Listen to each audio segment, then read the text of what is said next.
Good afternoon, everyone, and welcome to today's program titled Common Sense Strategies for Leadership That Improve Client Outcomes. I'm Tom Valentino, Senior Editor of Addiction Professional. Today's program is sponsored by Foundations Recovery Network. Thank you to our sponsor and to our audience for giving us your time and attention today. Before we get started, we have a few details we'd like to go over. Each window on your screen can be moved by clicking and dragging, or enlarged and minimized by clicking the icons in the top right corner of each window. Please use the Q&A area to the right of the slides to submit a question at any time. If you cannot see this area, simply click the red Q&A button. To download a copy of the presentation, please click the link in the resources area in the lower left of your screen. If you have any technical issues during the program, please click the yellow Help button to troubleshoot the issue. A special note about CE credit. To receive credit for this program, you must click the green CE certificate widget at the conclusion of the program and complete the evaluation form. You must watch the webinar for at least 50 minutes in order to obtain a certificate. If you're watching the program in a group, please download the group submission form located in the resources list and follow the instructions. If you have any issues with the process, do not reach out to our sponsor as they will not be able to assist you in receiving a certificate. Please note, CE credit is not available for the archived webinar. It is only available for the live event. Finally, you can also tweet during the live webinar by clicking on the blue Twitter icon at the bottom of your screen. Simply click the Post and Authorize buttons to log into your Twitter account and begin sharing automatically at the event hashtag #APLiveWebinar. At this time, it's my pleasure to introduce our speaker, Johnny Patout. Johnny is a licensed clinical social worker and has worked in the field of addiction treatment for nearly 30 years. As a recovering alcoholic and drug addict, Johnny has been able to draw upon his formal education, his training, and perhaps more importantly, his past experiences with addiction to help other alcoholics and addicts find the joys and rewards of recovery. He currently serves as the Chief Executive Officer for New Beginnings Recovery Center in Opelousas, Louisiana. New Beginnings provides treatment for teenagers who are experiencing substance abuse problems. Thank you, Johnny, for taking the time to speak with us today. And with that, the audience is yours. Well, thank you very much. Good morning, everybody. I have had the good fortune to be able to deliver presentations all across the country, and I've even done some internationally. But I must say this is the first time I do a presentation, and I cannot see anyone in the room, so this will be a fresh new experience for me. Over the years, I've attended lots and lots of conferences and presentations and workshops, and I always feel like I can walk away with a nugget or two that would be helpful, even though it's information sometimes that I have already had. So today, that's my hope today, is that I can provide some of you folks with an idea, a thought, or a nugget or two that will be beneficial in your everyday work with patients or with programs that you happen to be with. You see I have the word entheos up on the screen, which is the origin of the word enthusiasm. Some say that the interpretation of entheos is the God within or the spirit within. And I think for good leadership, effective leadership, certainly enthusiasm is a vital component of that. So as we move forward and talk about leadership, I hope to give you some common sense stuff that I think is common sense and that really works. Over the years, I've sat in on some workshops and listened to presenters talk about leadership, and they quote a lot of studies, lots of research, cite different things, And to me, it always has made a good leader sound like some sort of superhuman being. Use words like visionary and bold, decisive. I've always felt like a lot of people in the audience walk away thinking, well, that can't be me, because this is a superhuman being. I think all of us have the capacity to be effective leaders, to guide people, to create a situation where people would want to emulate what we do, and to create an environment that is conducive for our clients and our patients to get well. What is leadership? Listening to some people, it makes it sound like it's awfully, awfully mysterious, hard to define, difficult to get a handle on what exactly are the traits of a good leader. It's hard to define. There are thousands upon thousands of traits. But I think we can narrow some things down that I think are effective. In the I think Tom mentioned I've been in the industry for nearly 30 years. It's actually been involved for nearly 35 years. And early on in my career, believe it or not, my first 3 supervisors all had the name Jack. So we will call them the 3 Jacks.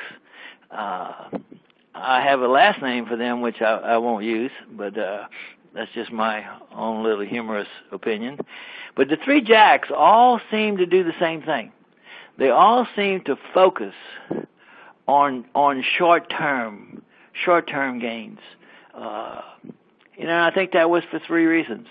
I think 1, because they were selfishly focused on their own personal bonus to impress their bosses, and they had a short-term vision.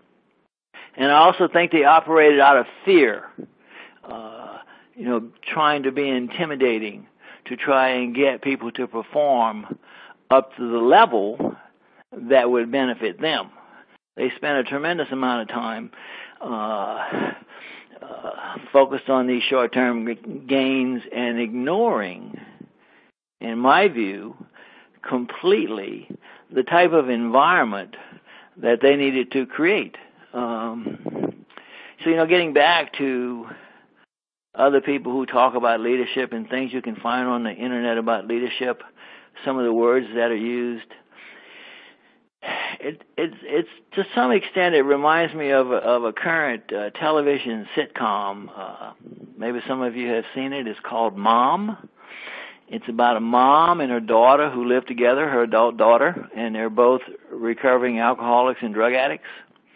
And in an episode not long ago, they were dealing with another problem. All these sitcoms, the characters are all dealing with a problem every week. And the daughter suggests to the mom, well, why don't you ask Marge at the AA meeting? And Mom says, oh, goodness, no, I cannot do that. She's going to give me another cliche, and it's going to give me a headache behind my right eye. And that's sort of what happens to me sometimes when I hear people talk about leadership traits, and they define these fabulous superhuman beings who are leaders. I think, as this slide says, I think for a person in a management position, if they find themselves the most knowledgeable, the smartest person in the room, they have surrounded themselves with the wrong people. They should surround themselves with folks who have expertise in areas that they don't have. But I think too many people in a management position have convinced themselves that normally they are the smartest person in the room. This image of this little girl, I think, in a simplistic fashion, is a wonderful image of leadership. This little girl has learned how to do what she is currently doing, which is clapping her hands and smiling, from her two leaders, probably her mom and dad. She learned this from her mom and dad. She's emulating what her mom and dad does. And I think that's what a good leader is supposed to do. A good leader is, an effective leader, is supposed to create a situation and behave in a manner, talk in a manner that the people that they are supervising, the teams that they are working with, emulate what that person would like to see happen in their own environment. Being an effective, positive leader, while it's hard to define, I certainly think we all know what it ain't. And what it ain't is someone who does not listen well, which is disrespectful, someone who lacks empathy, and someone who is unkind. I think many of us will agree that organizations take on the personality and the attributes of the person at the top. In some cases, that person at the top is this. Person at the top is not an effective leader. The organization's environment is not positive, not conducive to teamwork. And so like this skunk, it stinks from the head down.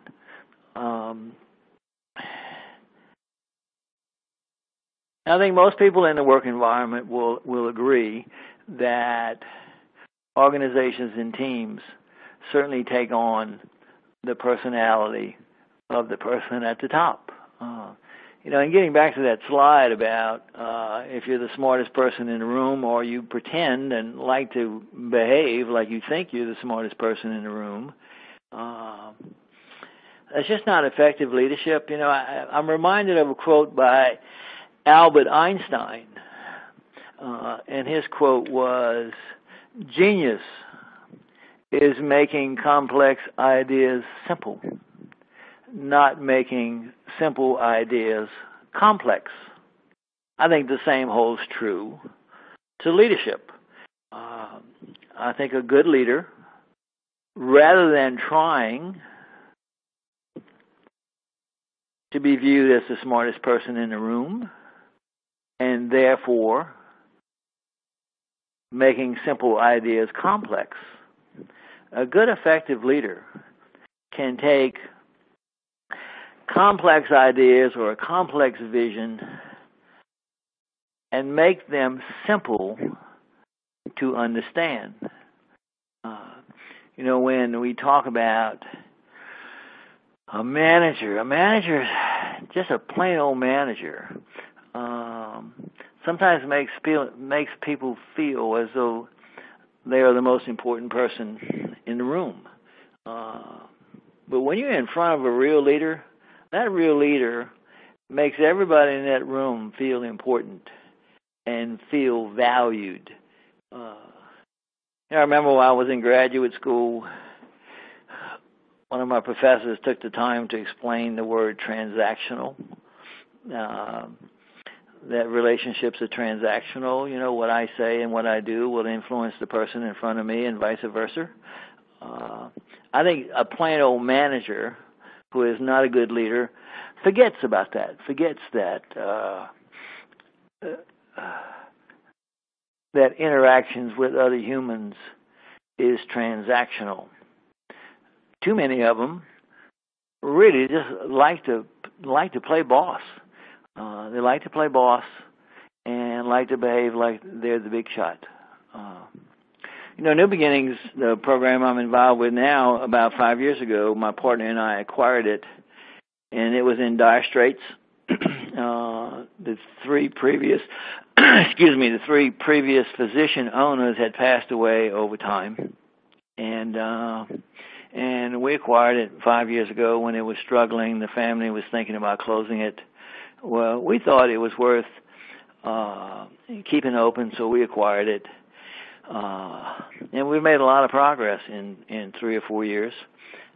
We've won some national awards. We've been recognized for some things because I think we've been able to put together a good team. And over a 30-year period, I have been involved with several struggling programs that I've had the good fortune to help turn around and become successful programs. About 10 years ago, this is going to sound like I'm boasting, but I'm really not. Be patient with me. Someone asked me, Johnny, how do you do that? How do you take these struggling programs and turn them around into becoming successful programs?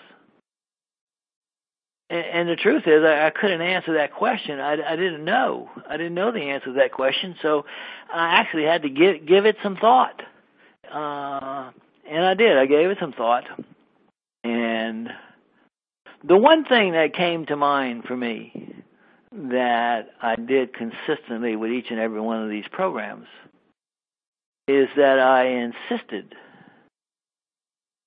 from the very first minute I met the team there, I insisted that at all times they will be kind.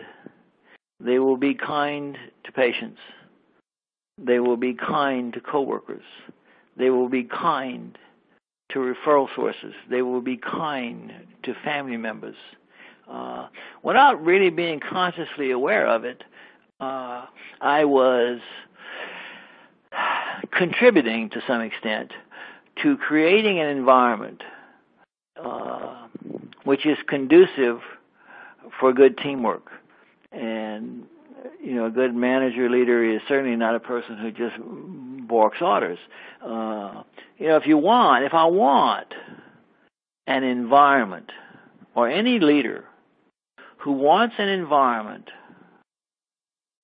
that is positive, that is kind, that promotes good teamwork, that leader, that manager has to behave that way on a consistent basis. My goodness, I hear managers and administrators and CEOs who on occasion treat their team in an intimidating fashion, is not always respectful and kind, but yet they will be the first to complain that their teams don't work well together. Their teams are not creative.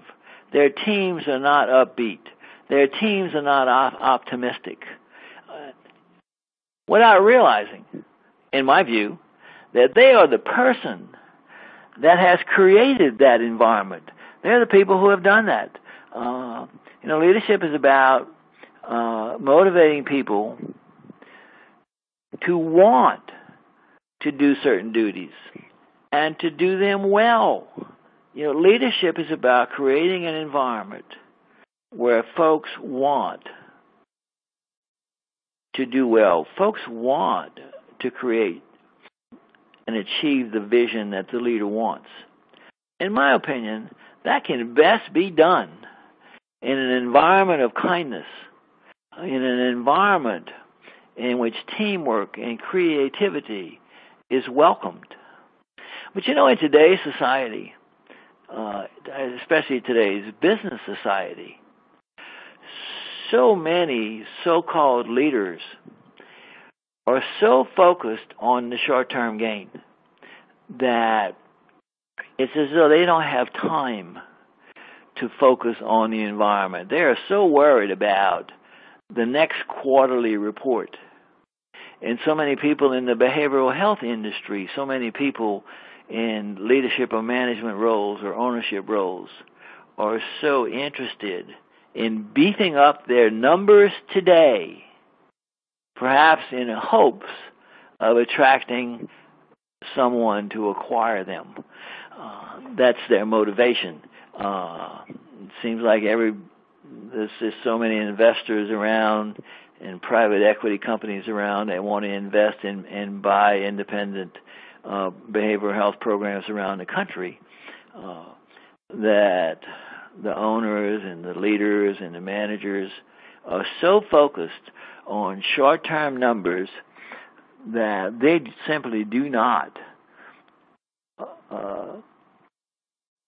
create a healthy environment. I tell some of my team members on a regular basis, even a patient whose symptoms are quite severe, they might be psychotic, that patient can always determine if the team member sitting in front of them respects them, cares about them, and loves them. I really believe that. They can quickly determine if they're in an environment of kindness. Leadership is about motivating people to achieve some things that are within one's vision to meet one's goals. Leadership is about inspiring people to want to do better. One of the jacks I mentioned earlier, and by the way, the three jacks I mentioned, the programs they were with in the 1980s were national programs all around the country. Well, all those programs are gone. All those organizations collapsed, and I believe it's because of poor leadership. And one of the jacks, at one point, there was a program director and administrators big meeting in Washington, D.C., and there were about 150 hospital administrators and program directors from across the country attending. And this one jack was at the podium. He gave a little speech. He gave a little rah-rah, and he asked if anyone had questions. And this one young lady stood up, and she said, "Well, Jack, we seem to have a lot of corporate meetings. We seem to have a lot of marketing directors meetings and clinical directors meetings, and it pulls me away from my program. And when I'm not present at my program, it doesn't function as well as when I'm present." So old Jack, standing at the program, says, "Well, then you must be a poor manager." Now, to some extent, he was right. I think a good leader and a good manager that has people motivated and has created an environment in which people want to perform well versus have to perform well to protect their paycheck. He was kind of right about that. But this Jack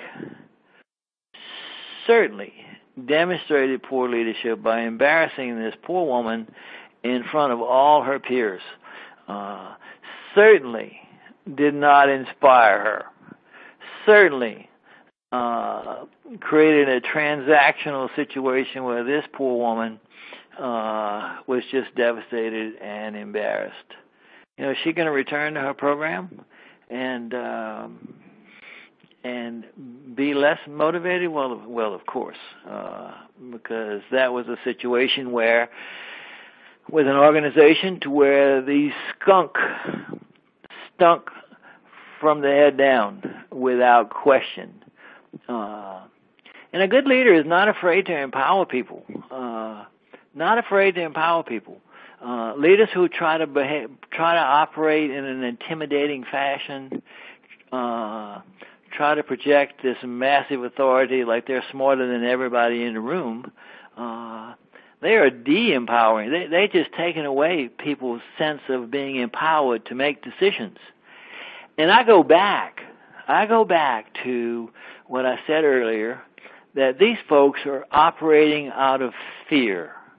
They are so afraid that one of their underlings are going to make a decision and cause them to look bad, cause them to lose their bonus or whatever. I'm a big fan of Deming's Deming's total quality management, where you empower your people to make decisions, and if they make a mistake, hopefully it will be a learning experience and one where they won't make the same mistake again. We have to have people who work for us who feel as though they can make decisions, feel comfortable with the fact that they can make some mistakes and learn from those mistakes. It's just a mistake is certainly a teaching moment and not a cause to berate others without question. You know, how we respond, how a good leader responds to a subordinate's mistake today will greatly influence how he or she responds to that leader tomorrow, especially in the face of that person having made a mistake. The manner in which we respond to that as leaders or managers will significantly enhance that person's motivation going forward without question. I think a good leader is a cheerleader, encourages people, is the cheerleader on campus. When I drive up to New Beginnings in the morning, I consciously put on my cheerleader face, regardless of if we're performing well that particular day or that particular month or that particular week. I always try to put on my cheerleader face, and I just think that motivates people. I think a good leader is also very empathetic, can read the room, can sense, has a sense. Some people call it emotional intelligence, but has a sense of what a person is feeling about certain situations, being able to read the room. I remember years ago there was a movie called The Gambler with Kenny Rogers, and in that movie the Kenny Rogers character was training a protege on how to become a sophisticated gambler and stay alive at the same time. And in one scene, they're approaching a saloon, and the Kenny Rogers character leans over to his protege and says, "You must be able to read the room." And I think leaders have to be able to read the room. They have to be able to know and have a sixth sense for timing about making changes, changing policies, changing directions. They have to have a sense about what their staff's stress level is. But heck, I see managers all the time, regardless of the stress level of their staff, the challenges that staff may be having today. I mean, that manager will walk in and be clueless and start demanding change or a different direction, and it's just awfully bad timing. Lack of emotional intelligence, lack of being able to read the room, lack of any sense of the meaning of transactional. And I also think a good leader can deliver a message in a receivable way. When I was doing interventions in the 80s and when I was being trained to do an intervention, that was a significant part of the training for me, was that to teach families how to deliver a message in a receivable way. For me personally, I give a lot of thought to that.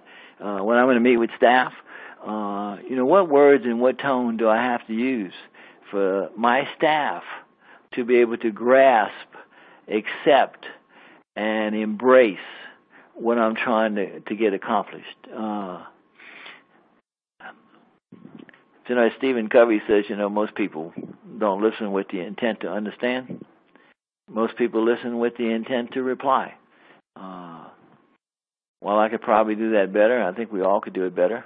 I think that I certainly strive to listen to what my teammates have to say and to try to understand not only what they're saying, but what they're feeling about it. I think that's just an important part of it. And the Big Daddy, I call enthusiasm the Big Daddy. You don't have to be brilliant. You don't have to be this bold visionary. You don't have to be this bold decision maker. You don't have to be a genius to create an environment that is enthusiastic. Just like that little girl, image of that little girl I showed earlier with her clapping. She was enthusiastic because the two leaders in front of her were enthusiastic. Personally, I strive to never walk on campus without being enthusiastic and upbeat because, basically, I'm selfish. I want that in return. I want my team to be enthusiastic. I want my team to be upbeat. I want my team to be excited about what we are trying to accomplish. Enthusiasm for me is the foundation of success. No one has to be a genius to create that. One has to behave enthusiastically. One has to be, I think a leader or a manager has to be and has to emulate what they want in return. So many managers want their team to be enthusiastic, upbeat, creative, have some originality, but yet they show up for work and they're not enthusiastic. They're not creating what they would like to emulate. And the thing about it is, like I keep saying, it doesn't take a genius to do that. It just takes a willingness to be upbeat, a willingness to pay attention to staff's, not only their words, but their feelings. Because, we really want to create optimism. We want our people, we want our staff, if we want our team members to be optimistic, my goodness, we have to be optimistic. And you don't need special training. Nobody needs special training to be optimistic or enthusiastic. No one has to be a Rhodes Scholar to be optimistic and enthusiastic. It's a decision. It's a decision. No one has to be the smartest person in the room to create an enthusiastic environment. It's a willingness. If one wants outstanding performance, if one wants originality, if one wants their teammates to take ownership, if one wants their teammates to shift from I have to do this to I want to do this, it comes from enthusiasm. It comes from being a cheerleader. It comes from being upbeat. It comes from being optimistic. And it comes from doing that on a regular, daily basis. Team members, in my view, will emulate their leader. And if their leader is enthusiastic, if their leader is upbeat, if their leader is excited, they will become that. And in that environment, we get to create a team of people that are just better. Not only are they better as a result of the leader's presence and the leader's style and their efforts to emulate and mirror the leader, it also makes a lasting impact in their absence. I'm not at my facility today, and I'm not one bit worried about if anybody's going to slack off today. I think everybody's going to make their best effort. I have no doubt that on campus today, we have an enthusiastic, upbeat team working with our kids. My gosh, a culture of kindness. I mean, to create a culture of kindness is, to me, is the key. If we create a culture of kindness, and the way to create a culture of kindness is the leader has to always be kind, has to always be enthusiastic, has to always be enthusiastic. And one of the reasons why I created this presentation, and I've delivered it several times, and I call it common sense, because it is common sense. It does not take special training to be willing to be kind, to be willing to be a cheerleader, to be willing to be enthusiastic, to be willing to be upgrade. It does not take that. And I often talk about likability. You know, I really believe that people want to help people that they like. I was in a workshop. I think it was 1984. There was this hotshot guy doing the workshop on total quality management. He asked the audience the question of what do our supervisees and employees want from us? What do they value? What motivates them? And people in the audience raised their hand, gave answers like higher salary, daycare, all sorts of stuff. And then he tore a page off of his pad, and on the second sheet, he had this word, likability. You know, people want to follow folks that they like. People want to perform for folks that they like. And who do people like? People like other people who are kind, who are enthusiastic, who are cheerleaders. I just really believe that that's what inspires others. That's what motivates others. Leadership is influence, just like what I mentioned about to emulate. We want people to emulate. And we should ask ourselves, if we're in a leadership role or a management position, or if we want to switch from being a manager to be considered a leader, you know, what is it do I want to influence today? What do I want to influence the next time I interact with my team? Well, I want them to be kind. I want them to be enthusiastic. I want them to be cheerleaders for our patients. I want them to be empathetic.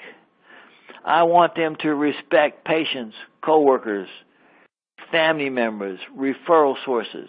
That's what I want. And if I want that, my goodness, I have to do it. I have to be the person to do it. And I don't have to be a genius to do that. I just have to be willing. And I have to ask myself every day, and I honestly ask myself every day, am I willing to be emulated?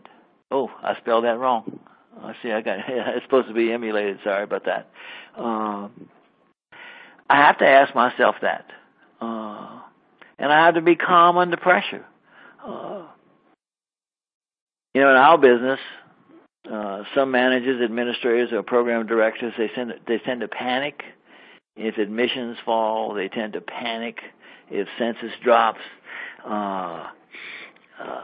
Then they create panic amongst their team. I'm more likely to tell my team with really, really low census times, don't worry about it, we'll be fine. We're in this for the long run. We're in this to help kids. We're not in this to keep a high census all the time. Let's do the right thing. Let's be kind. Don't worry about it. We have a good team. And of course, we all strive to surround ourselves with people who have the same vision as us. That's an important part of it. Man, a good leader has to know their weaknesses. You know, I have more weaknesses than I care to remember or I care to think about. But I think I know what most of them are, and I count on my team, various team members, to have some strengths that I don't have. If I'm not aware of that, I'm just basically kind of shooting myself in the foot. This Lee guy has done some stories about Disney World and the whole Disney customer service thing. And this is one of his quotes: "It's not magic that makes it work. It's the way we work that makes it magic."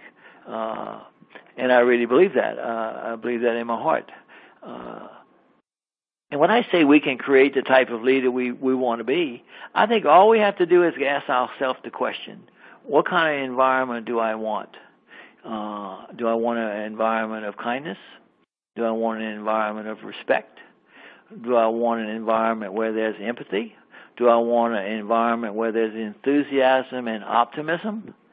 If that's the case, then we as leaders, all we have to do is demonstrate that. I mentioned earlier that, I listen to other people talk about leadership, and sometimes I walk away thinking, my goodness, you have to be a Superman to be this wonderful, effective leader.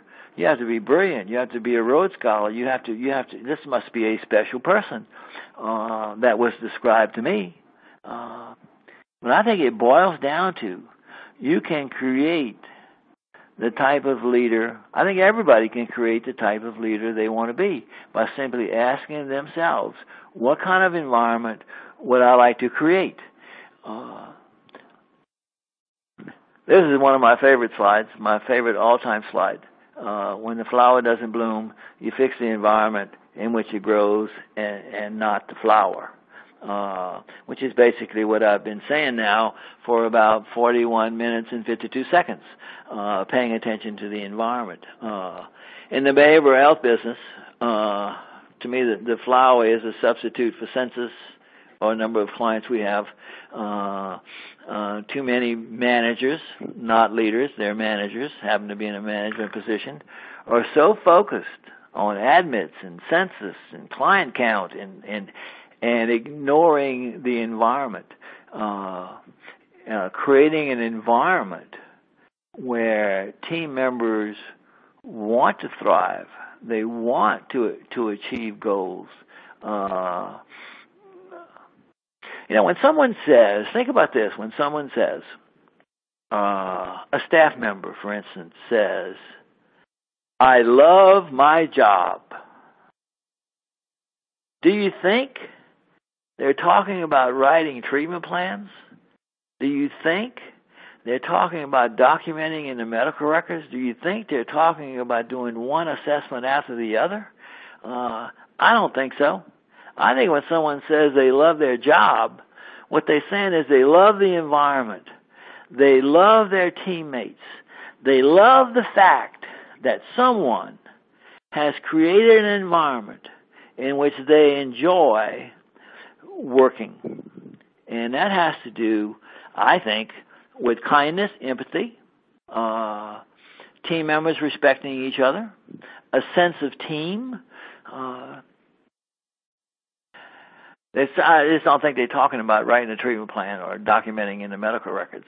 They're talking about that environment. When they say, I enjoy my work, they're talking about that environment.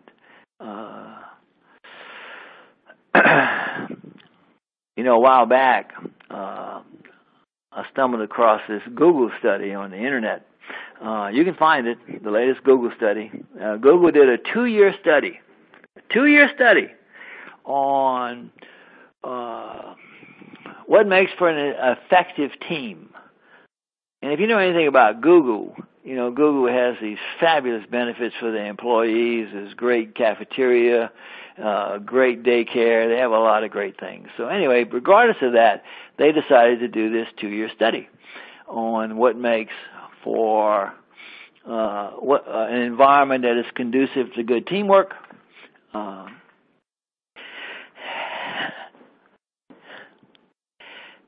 And there's a lot of psychological mumbo-jumbo in the article.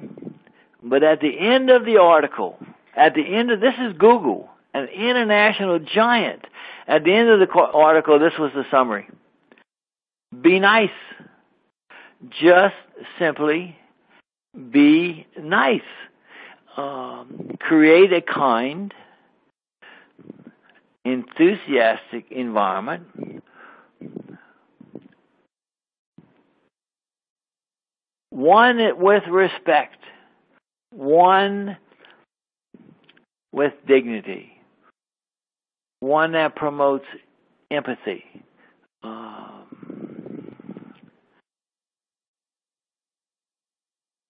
The other thing I hear about folks when we talk about leaders, they have a good moral compass. Moral compass and integrity. You hear about integrity. Leaders have good integrity. Well, in my view, that simply means the person is honest, for goodness sakes. Those things go without saying. No one wants to follow someone who has no integrity. No one wants to follow someone who's not honest. So I'm not going to spend a whole lot of time with that. And then we hear the term, there's trust in the workplace. There's trust in the workplace. The Googl Study talks about people feeling safe in the workplace. Well, I think we talked about that. People feel like they can make some decisions and not be berated if they make a mistake. They feel safe in the workplace. This thing about a leader can establish trust in the workplace. That's the absence of fear. You have to have, I think, the absence of fear in the workplace. People have to come to work feeling like they're safe. What better way to do that than to simply have a leader that is going to be kind, that is going to be enthusiastic, that is going to be a cheerleader, that is going to be understanding, that is going to support people who make a mistake. There's no better way than having a leader do that to create that kind of environment. And I believe that's an environment in which the patients we work with have the best chance of recovering from their illness. They have the best chance of recovering from their illness. For those of us who've been in this business for any length of time, we know that our patients have a sixth sense and can tell if there's kindness among the staff. They can tell if there's love. They can tell if there's empathy. They can tell if there's enthusiasm. And in that environment, I think all our patients have the best chance of getting well. I'm sure many people on this phone call have seen that, have witnessed that in those kind of environments our patient gets well. I realize I'm probably repeating myself, but the things I'm talking about today does not take special skills to create that environment. I think it creates a willingness. I think it takes leaders who can create this image, this little girl learned to do this and is mimicking her leaders. And her leaders are probably her mom and dad. That's her leaders. She learned to do this because this is the mirror image of what the two leaders in her life are doing.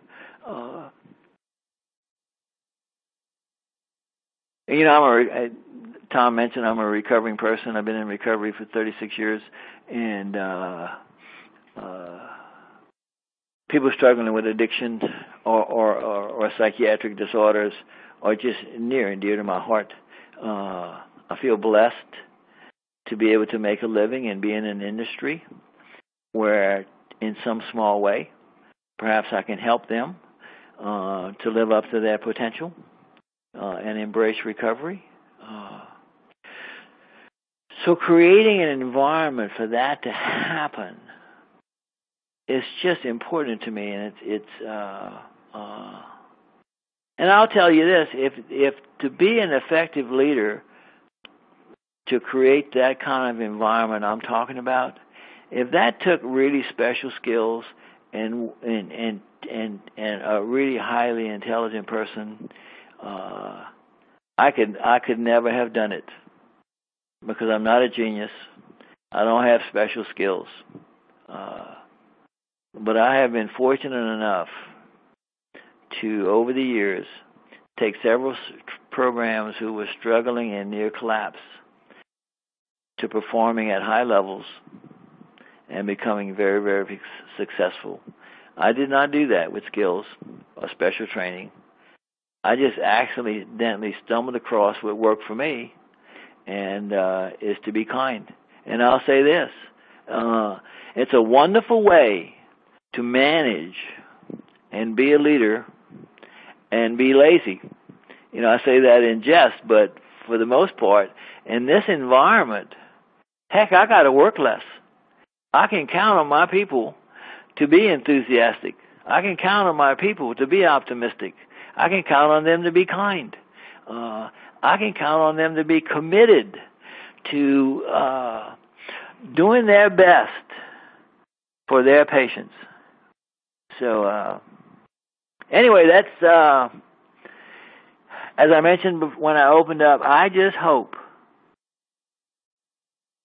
that maybe I've given some people here a thought or two or an idea or two that you may find helpful in your work in trying to assist the less fortunate to live up to their potential.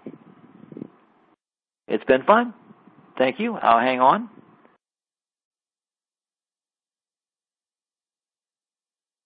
All right. Thank you, Johnny. That was a very informative presentation.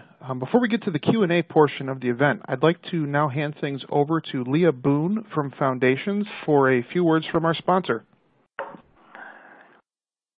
Here at Foundations Recovery Network, our grassroots movement called Heroes in Recovery has a simple mission: to eliminate the social stigma that keeps addicted individuals from seeking help, to share stories of recovery for the purpose of encouragement and inspiration, and to create an engaged, sober community that empowers people to get involved, give back, and live healthy, active lives.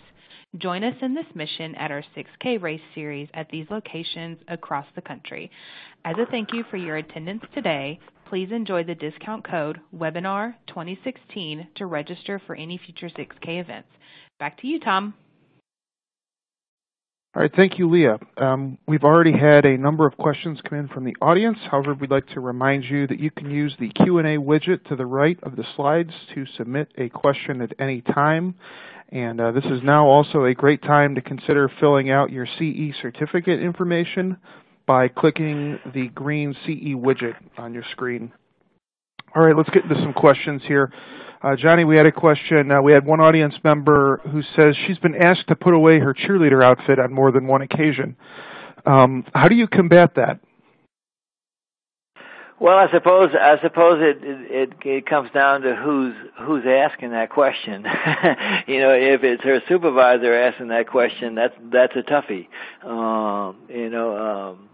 If it's the people that report to her, my suggestion is that you keep being a cheerleader. Perhaps maybe have a little focus group and ask the folks, have some empathy and ask them, what's the problem with that? It's a tough situation, though. If her leader or her supervisor is saying you got to stop being such a cheerleader, I really don't know the answer to that. That's a tough situation. You're sort of obligated to follow the direction of your supervisor, and if he wants you to behave a little bit different, that's just a tough situation. I'm sorry, I don't know if I have an answer for that one. All right. Part of the leadership role is sometimes providing constructive criticism towards your staff and, working with them when a mistake has been made or something needs to change in a process.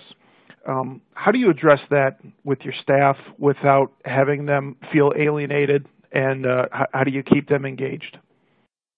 Yeah, I don't think that's very difficult, Tom. I think to meet with a staff member who is not performing to the level that is expected, what I try to do is I meet with those folks, and I have the data in my hands to show them. I present it in a kind way.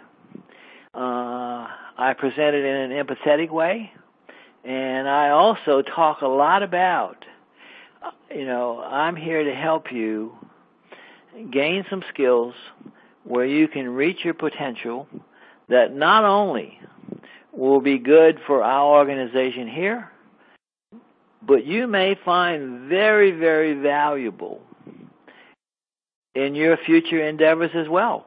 But if you've already created an environment of kindness and people are accustomed to that and an environment of enthusiasm, they are already, in my view, prepared to receive feedback that perhaps is not favorable, perhaps has to do with some things they can do better, and because they're coming into the meeting already knowing there's no need to be fearful. That's what I find. Okay. Do you find there's a danger for leaders that their message might get old at a certain point and that the team might start to eventually tune them out? And what kind of signs do you look for to determine whether your team is engaged? And what do you do if you find that they're not? Well, I think all teams at some point may go through a little period of complacency. We talk a lot about burnout in our business. Sometimes folks get burnt out. I think the most effective thing I do on a regular basis is try to be engaged with my team. They know, and I like to think that they feel comfortable being able to share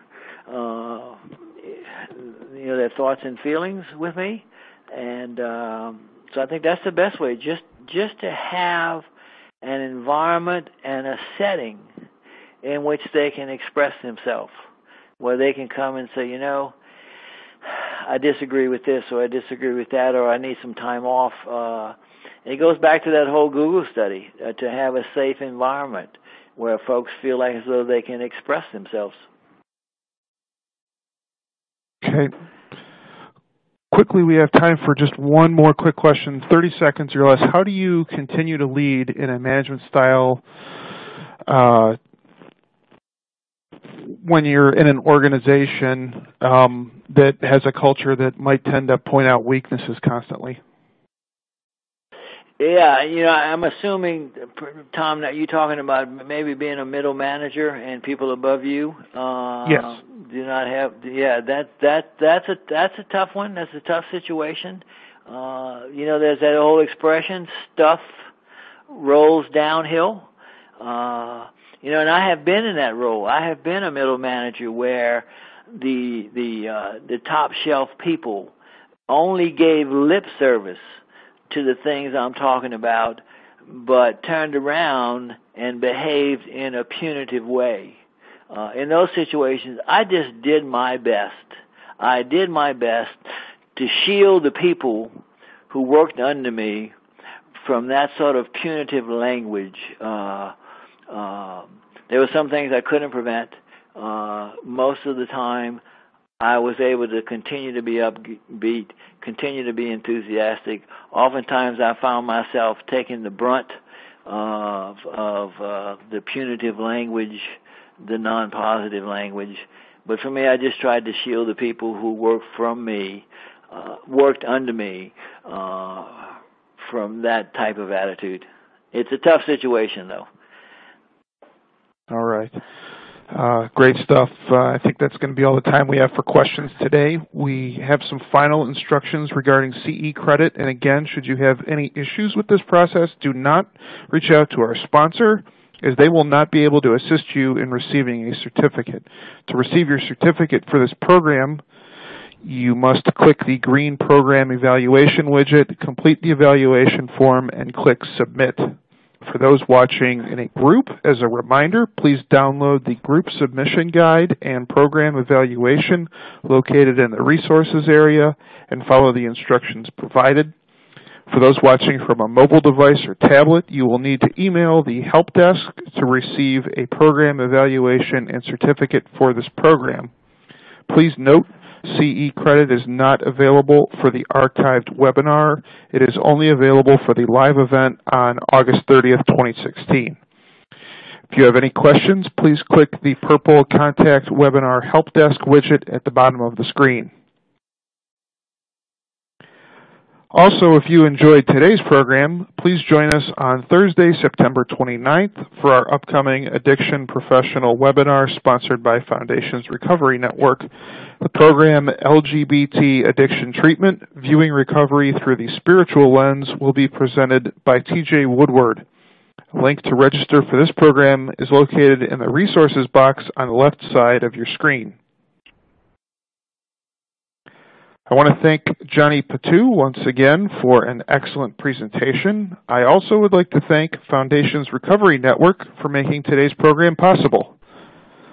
Finally, thank you to our audience for participating today. We hope you will join us in the future for another Addiction Professional webinar. This concludes today's presentation.